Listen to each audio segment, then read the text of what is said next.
Hello friends, నా పేరు Aditya and electric scooters తెలుగుకి స్వాగతం. Friends, welcome to Q&A episode number 1. ఈ Q&A ఎపిసోడ్స్లో మన ఛానల్ కింద అంటే మన ఛానల్ వీడియోస్ కింద కామెంట్స్లో మీరు అడిగిన క్వశ్చన్స్కి నేనైతే ఆన్సర్స్ ఇస్తాను. మీకు ఎలక్ట్రిక్ స్కూటర్స్ పైన ఎలాంటి డౌట్స్ ఉన్నా లేదా పర్సనల్ సజెషన్స్ కావాలన్నా ఏ బండి కొనాలి అని మీరు కన్ఫ్యూజ్ అవుతున్నా కానీ ఈ వీడియో కిందికి వెళ్ళి మీ క్వశ్చన్స్ని అయితే అక్కడ కామెంట్ చేసేయండి. సో నెక్స్ట్ Q&A ఎపిసోడ్లో మీ క్వశ్చన్స్కి అయితే నేను ఆన్సర్స్ ఇచ్చేస్తాను. ఇక ఎలాంటి లేట్ చేయకుండా ఈవీ కామెంట్స్లోకి అయితే వెళ్ళిపోదాము. Friends, first question Karthik Kumar Raju గారు అడుగుతున్నారు. Bro, TVS iQube or Hero Vida, which one is best for 100+ 100 kilometres long drive? మీ పర్సనల్ ఒపీనియన్ చెప్పండి. టీవీఎస్ ఐక్యూబ్ మనకి ఎగ్జాక్ట్గా 100 కిలోమీటర్ల రేంజ్ ఇస్తుందండి. కాకపోతే దీంట్లో ఉన్న డౌన్ గ్రేడ్స్ ఏంటంటే ఫిక్స్డ్ బ్యాటరీ ప్యాక్ దీంట్లో రావడం జరుగుతుంది అండ్ ఇది ఫాస్ట్ ఛార్జింగ్కి సపోర్ట్ అయితే చేయదు. ఫుల్ ఛార్జ్ అవ్వాలంటే సుమారుగా 4 నుండి 5 గంటల టైం తీసుకుంటుంది. హీరో వీదా కూడా మనకి సుమారుగా 110 కిలోమీటర్ల రేంజ్ ఇస్తుంది. ఇది పోర్టబుల్ బ్యాటరీ ప్యాక్తో రావడం జరుగుతుంది అండ్ హీరో వీదా యొక్క ఛార్జింగ్ స్టేషన్స్ కూడా మన హైదరాబాద్ సిటీలో అవైలబుల్గా ఉన్నాయి. అండ్ ఈ హీరో వీదా ఎలక్ట్రిక్ స్కూటర్ని మీరు ఏదో ఛార్జింగ్ స్టేషన్ దగ్గరికి వెళ్ళి కూడా మీరు ఫాస్ట్ ఛార్జ్ అయితే చేసుకోవచ్చు. మీరు హైదరాబాద్లో ఉండి ఈ 100 కిలోమీటర్స్ ట్రావెల్ చేయాలనుకుంటే హీరో వీదా తీసుకోవచ్చు. లేదన్నా నేను హైదరాబాద్లో లేను, మాకు ఛార్జింగ్ స్టేషన్స్ అవైలబుల్గా లేవు అనుకుంటే ఈ రెండు బండ్లను ఒకసారి టెస్ట్ రైడ్ చేయండి. నా పర్సనల్ ఒపీనియన్ మాత్రం హీరో వీదానే. కాకపోతే ఐక్యూబ్తో కంపేర్ చేసుకుంటే హీరో వీదా యొక్క ప్రైస్ ఒక 10,000 ఎక్కువ ఉంటుంది కాబట్టి మీ బడ్జెట్, అవైలబిలిటీ, రైడింగ్ కంఫర్ట్ చూసుకొని మీరు ఏదో ఒక బండిని సెలెక్ట్ అయితే చేసుకోవచ్చు. నా ఒపీనియన్ మాత్రం హీరో వీదా. నెక్స్ట్ క్వశ్చన్ ఉపేంద్ర ఠాకూర్ గారు అడుగుతున్నారు. హోండా యాక్టివా ఈవీ ధర ఎంత ఉండవచ్చు? హోండా వచ్చేసరికి యాక్టివా ఈవీని మన ఇండియాలో ఈ 2024 సెకండ్ హాఫ్లోనైతే లాంచ్ చేస్తుంది అండ్ దీని డెలివరీస్ వచ్చేసరికి 2025లోనైతే ఉంటాయి. అండ్ నా ఎక్స్పెక్టెడ్ ప్రైస్ వచ్చేసరికి 1,30,000 నుండి 1,40,000 ఎక్స్ షోరూమ్ కాస్ట్లో ఈ హోండా యాక్టివా ఈవీ అయితే లాంచ్ అయ్యే ఛాన్స్ ఉంది. నెక్స్ట్ క్వశ్చన్ జోషి ప్రసాద్ కొట్ల గారు అడుగుతున్నారు. బ్రో, ఓలా S1 ఎయిర్ తీసుకోవాలా లేదా బజాజ్ చేతక్ ప్రీమియం తీసుకోవాలా 1,20,000 సెగ్మెంట్లో? ఓలా S1 ఎయిర్ని స్కిప్ చేయడమే బెటర్ అని నేనంటాను. బజాజ్ చేతక్ ప్రీమియం యొక్క ఎక్స్ షోరూమ్ కాస్ట్ 1,35,000గా ఉంది. సో ఆ బడ్జెట్కి మీకు ఓకే అనుకుంటే మీరు బజాజ్ చేతక్ని తీసుకోవచ్చు. ఓలా S1 ఎయిర్ యొక్క ఎక్స్ షోరూమ్ కాస్ట్ వచ్చేసరికి 1,20,000. And next question, Bajaj Chetak తీసుకోవాలా లేదా అప్కమింగ్ హోండా యాక్టివా ఎలక్ట్రిక్ తీసుకోవాలా?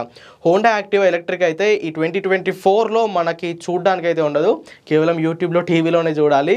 మనం పర్సనల్గా చూసేది వచ్చేసరికి 2025లోనే. సో మీకు 2025లో రిక్వైర్మెంట్ ఉంటే హోండా యాక్టివా కోసం వెయిట్ చేయొచ్చు. లేదనుకుంటే నా బెస్ట్ సజెషన్ వచ్చేసరికి బజాజ్ చేతక్.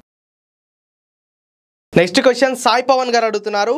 అన్న, ఏథర్ 450X Gen 3 కొనొచ్చా అన్న? బాగానే ఉంటుంది బ్రో, ఏథర్ 450X Gen 3 మీరు తీసుకోవచ్చు. రీసెంట్గా దాంట్లోనే అపెక్స్ అనే మోడల్ అయితే లాంచ్ అయింది. సో మీకు performance, transparent panel, attractive body design కావాలనుకుంటే అపెక్స్ పై ఒక అన్నేయండి. లేదనుకుంటే మీరు Gen 3ని కూడా తీసుకోవచ్చు. నెక్స్ట్ క్వశ్చన్ కాజా గారు అడుగుతున్నారు. బ్రో, హీరో వీదా హైదరాబాద్లో తీసుకుంటే ఆన్ రోడ్ ప్రైస్ ఎంత పడుతుంది? రీసెంట్గానే నేను కొంపల్లిలో ఉన్న హీరో షోరూమ్కి అయితే కాల్ చేసి అడిగాను. సో అక్కడ హీరో వీదా యొక్క ఆన్ రోడ్ కాస్ట్ వచ్చేసరికి 1,53,000 అయితే చెప్పారు. సో మరి మీరుండే ప్లేస్లో ఈ ప్రైస్ అనేది కాస్త డిఫర్ అవుతుంది. హైదరాబాద్లోనైతే దీని ఆన్ రోడ్ కాస్ట్ 1,53,000గా ఉంది. నెక్స్ట్ క్వశ్చన్ యూజర్ MG3 అంట ఈ అకౌంట్ నుండి అడుగుతున్నారు. అన్న, ఓలా S1 X+ బాగుంటుందా? Please reply. రీసెంట్గానే దీనికి సంబంధించిన కస్టమర్ రివ్యూ నేను చేశాను. మీరు ఎవరైనా మిస్ అయ్యంటే లింక్ డిస్క్రిప్షన్లో ఇచ్చేస్తాను.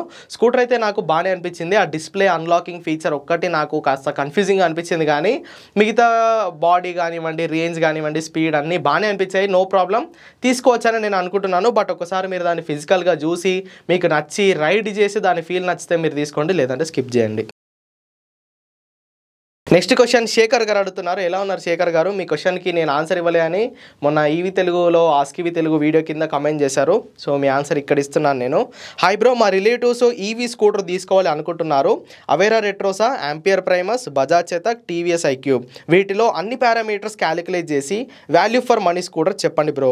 అన్ని టెస్ట్ రైడ్ చేసాము, నడిపితే అన్ని బాగున్నాయి అనిపిస్తుంది. అన్ని మా విలేజ్ దగ్గర సిటీలోనే అవైలబుల్గా ఉన్నాయి. అవేరా రెట్రోసా స్కిప్ చేసేయండి, that's not value for money. Ampere Primus skip చేయండి. అండి. బజాజ్ చేతక్, టీవీఎస్ ఐక్యూబ్ ఈ రెండిట్లో మాట్లాడుకుంటే ఈ రెండు మంచి బ్రాండెడ్ స్కూటర్సే అండి. టీవీఎస్ ఐక్యూబ్లో మనకి 100 కిలోమీటర్ల రేంజ్ వస్తుంది, బిఎల్డిసి అప్ మోటార్ ఉంటుంది, కాస్త డిస్ప్లే అనేది ఓకే బాగానే ఉంటుంది. బట్ పర్సనల్గా నన్ను అడిగితే మాత్రం నాకు నచ్చేది బజాజ్ చేతక్. దాని లుక్స్ కానివ్వండి, దాంట్లో ఉన్న బిల్డ్ క్వాలిటీ, ఆ ప్రీమియంనెస్, ఆ రైడింగ్ ఫీల్ మీకు టీవీఎస్ ఐక్యూబ్లో ఉంటుంది, కాకపోతే అంత ఉండదు. సో పర్సనల్గా నన్ను అడిగితే నా ఒపీనియన్ వచ్చేసరికి బజాజ్ చేతక్. దాంట్లో మీరు ప్రీమియం తీసుకున్నా పర్లేదు, అర్బెన్ తీసుకున్నా పర్లేదు, రెండు బాగానే ఉంటాయి. కాకపోతే రేంజే మీకు అర్బెన్లో 100 కిలోమీటర్ల కన్నా తక్కువ వస్తుంది, ప్రీమియంలో 100 కిలోమీటర్ల కన్నా ఎక్కువ వస్తుంది.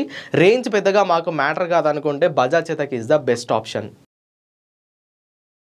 సో ఫ్రెండ్స్ చూసారుగా, మరి రీసెంట్గా మీరు అడిగిన క్వశ్చన్స్కి నా ఆన్సర్స్ అయితే. మీకు ఎలక్ట్రిక్ స్కూటర్స్ పైన ఏమైనా డౌట్స్ ఉంటే ఖచ్చితంగా ఈ వీడియో కింద కామెంట్ చేయండి. నేనైతే అందరికీ రిప్లై ఇస్తాను, అంటే నెక్స్ట్ Q&A ఎపిసోడ్లో అందరికీ రిప్లైస్ అయితే ఇస్తాను. సో వీడియో కనుక ఇన్ఫర్మేటివ్గా అనిపిస్తే ఖచ్చితంగా లైక్ చేయండి, మన ఎలక్ట్రిక్ స్కూటర్స్ తెలుగు ఛానల్ని సపోర్ట్ చేయండి. మరిన్ని ఇంట్రెస్టింగ్ ఇలాంటి వీడియోస్తో మీ ముందుకు వచ్చేస్తాను. Then go green, go electric.